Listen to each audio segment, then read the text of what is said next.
dwi, cyflwynydd chwaraeon, adrenaline junkie a dwi'm yn licio colli.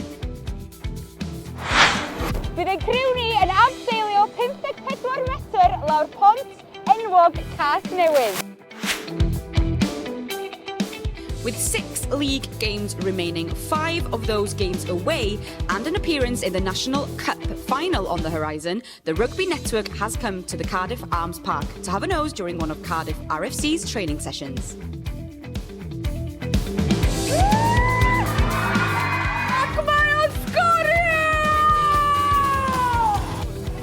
Sut wyt ti'n cofio yr holl alwadau na? Cyn hynny, yn yr her unigol.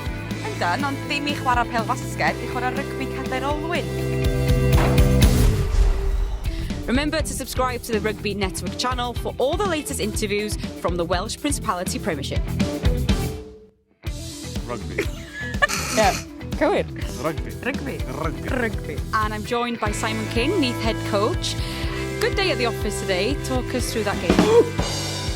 You had some good attacking threats at times. What are you going to work on going into your first league game next week? Mwy o gystadlu ffyrnig efo 2 dîm arall tro nesa ar y Gemau Gwyllt.